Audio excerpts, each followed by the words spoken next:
Okay, so I can't actually remember whether I actually reviewed this when it came out, but regardless, I'm doing it now. So this is the Doctor Who Christmas Adventure set. So this was initially released, I think, late 2010, early 2011. Actually, it might have been late 2010. Actually, they might have been releasing this in preparation for the Christmas special. Anyway, so this initially retailed for £30. Yeah, £30 this initially retailed for, and oh god, dude, we all have a frenzy about this, because like, no, 30 quid for this is outrageous. Although saying, now looking at it from a 2020's perspective, £30 for a non-electronic Tardis and 2 figures is actually not a bad deal, to be honest.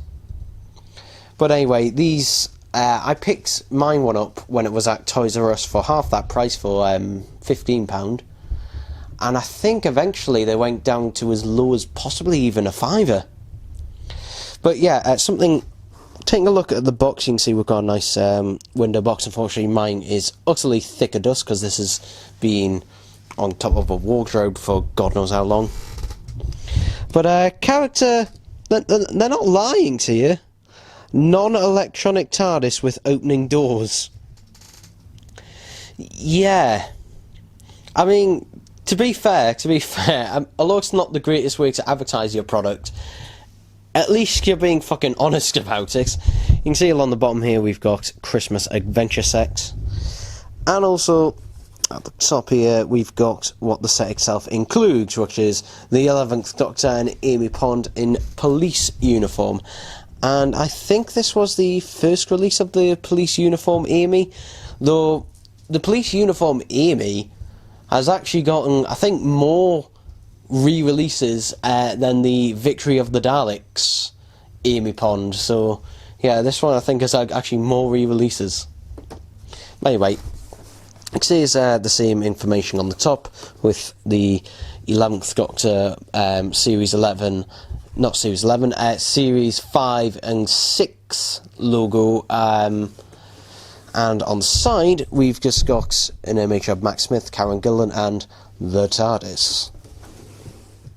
On the back you can see they're advertising the Paradigm Wave, which came out I think either just before this set or around about the same time, so they're advertising that on the back.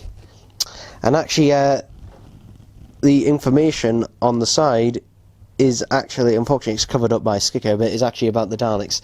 You can see, oh no, telltale sign that this is a Series 5 figure set. It is missing the holographic sticker, unfortunately. But anyway, let's get this set out of its box and take a look at it, shall we? Okay, so here we have the figures and the TARDIS out of their box, so let's take a look. So I'll briefly go over the Matt Smith, since there are some differences from your regular Matt Smith variants, but I'll just go over them now. So the head sculpt is just the standard Series 5 head sculpt, which at the time was still fairly new because it had only was first with the Regeneration 11th Doctor figure. And I think, if I remember right, I think this is the final time they used this head sculpt, because I think this was the last of the Series 5 figures to use it. I know there was the Pandorica Wave, but that had a different head sculpt, so I think this is the last time they actually used this sort of flop over head sculpt. As you can see, it's a separate piece.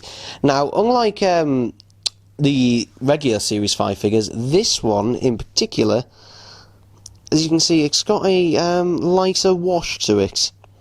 The hair is a lot lighter than other releases, but also I think it's a bit better because it's being moulded in the darker brown as usual, but it's been given lighter brown sort of streaks and that over the top just to bring out the detail a bit more, and I think it works a lot better as a result. This head sculpt, it does look like Matt Smith, though I do prefer the Series 6/7 head sculpt. Though seeing that this one is a lot sharper than that, I think the detail is a lot sharper on this one. The only thing is on this one, you know, these earlier few releases, his skin was very, very pale for some reason, incredibly pale. Unfortunately, on my one, you can see the bow tie has been glued on slightly wonky. You can see the shirt isn't actually a white; it's more of a creamy tan colour, almost. But this was the first variant to not have any lines going down the shirt, and it's not bad actually.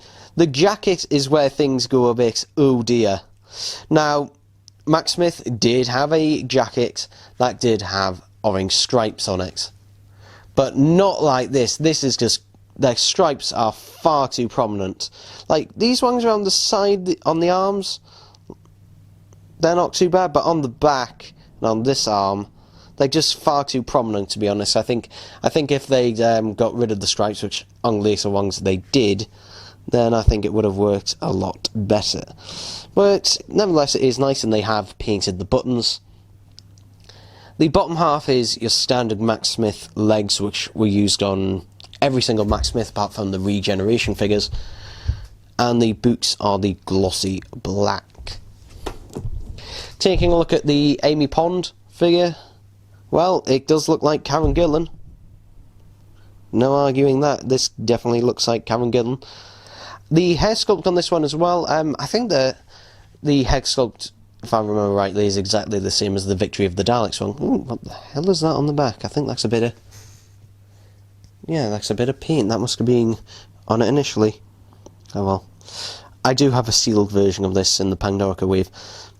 But yeah, it's really nice. It reminds me of the Donna Noel hair, where this has clearly been moulded in an orange plastic, and then being given sort of brown and darker orange wash to really bring out especially all the roots and that along the top, which is all nice. You can even see Police, because, you know, she's a kissogram, and this also, I think, is the exact same, if I remember rightly, I think it's the exact same costume she wears in the 11th Hour.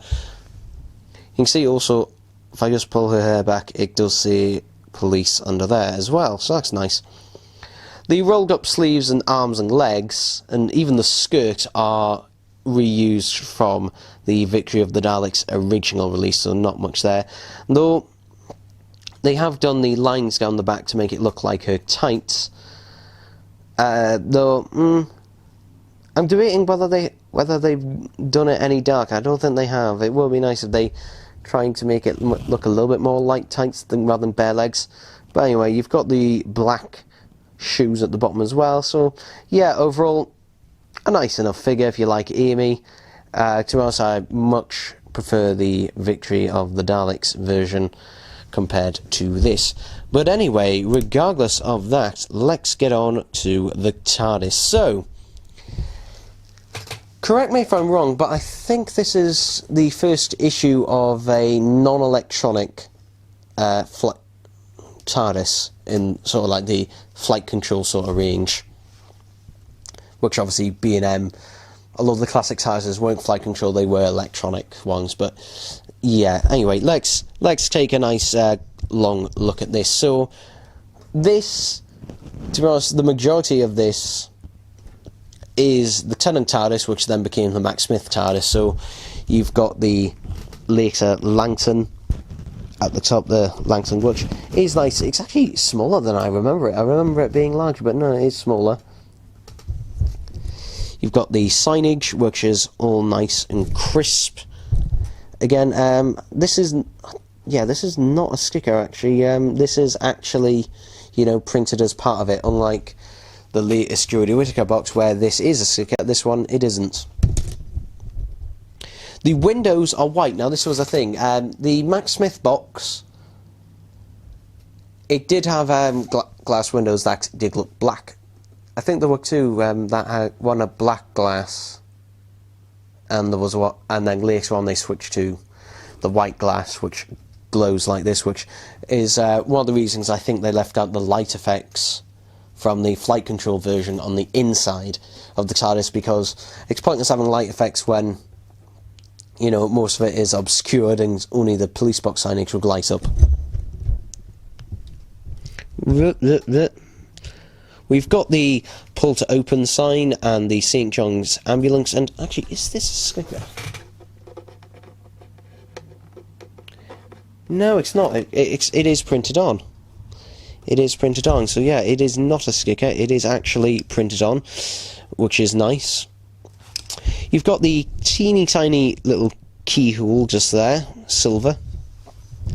And the base as well, which again is the same. The wood grain effect, I've forgotten how faint it is on this one actually, but you can see there it's just squiggly lines to try and make it look a bit more like wood. You can feel it under your thumb, but it's a lot more subtle on this than on, say, the classic Tardis, where you've got the bumpy texture and that to make it look more like the paint. The side is just, you know, completely blank on that side, same as on the other. And on the back, here we go, this is something we're familiar to today. Speaker hole's still here, and the battery compartment is still here with a little plug hole just there for the screw. And actually the battery compartment on my one actually looks to be slightly lighter than the rest of the box, which, yeah, that's an unfortunate thing. Obviously, as advertised, we do have opening doors, which do give us a nice little look at the interior. Unfortunately, due to the angle, you know, of how the car's presented, unfortunately you only get the stairway, which I always did find disappointing. And actually you can just about see, actually if I close that door, a little bit of the console there, but actually this part at the front here is actually black. The floor is the same as the tenant floor, just painted brown. And we still have the same push button in the same place. The doors themselves shut in the same way, both being hinged. And actually my flight control version, the doors, the spring in those in the flight control version that I've got, the doors barely skate open because the spring is so powerful in them. But just like the tenant box, this one, the pull to open sign does actually open, and we have the telephone, which again is the same sculpt as the tenant one, just given a different paint job, more of a steampunk sort of paint job to it. But that is nice that, you know, that is included. But yeah, to be honest, other than that, not an awful lot to say on that. I do actually prefer this to the flight control version, because the flight control version, you know, it is still accurate, but I just like this one a bit more. And I don't know why this one looks a bit lighter to me. I don't know why, but to be honest, you could get away with this being a Capaldi box, to be honest.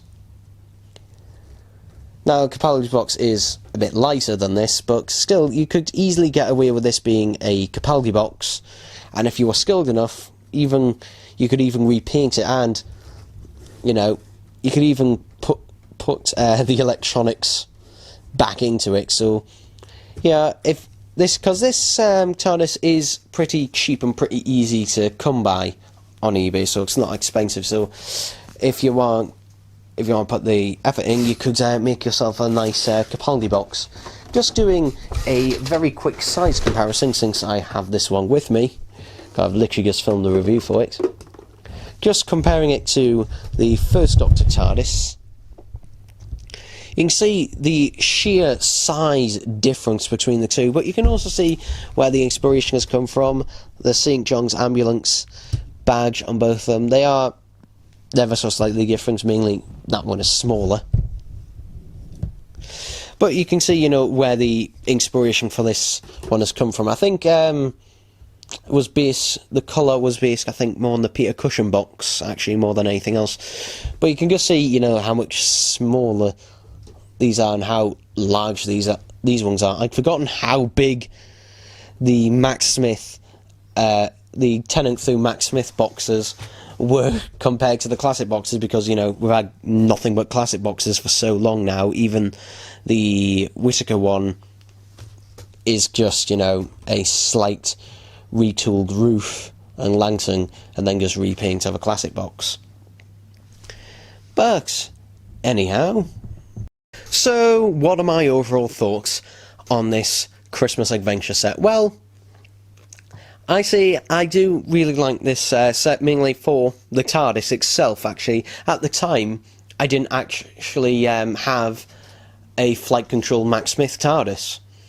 And why didn't I have it? Because basically I didn't like the fact that it was just a downgraded version of the Tennant one. I didn't like the fact, the lack of light effects, but I did like the look of this one, which is why I ended up picking up this one. I did later on actually get the Matt Smith flight control TARDIS, actually, when Home Bargains had them for £5 one Christmas. But, as I say, if you can track this down, and you can track, to be honest, this one you can track down pretty easily on eBay and not pay an awful lot for it, then yeah, I would highly recommend you get this one. And actually I prefer it to the other Matt Smith one. The Capaldi one is still my favourite out of them, but this one I do really like. And also, my dog has fell asleep during this video, so yeah, he's clearly bored by it. So that should be a hint of me to sign off at the end of this video. And I'll see you whenever I do a next review. Let me know if there's anything else you'd like me to review in the future. Put it in the comments below, because I don't know, I'm out of ideas. Okay? So, yeah. Thanks for this one. And bye bye.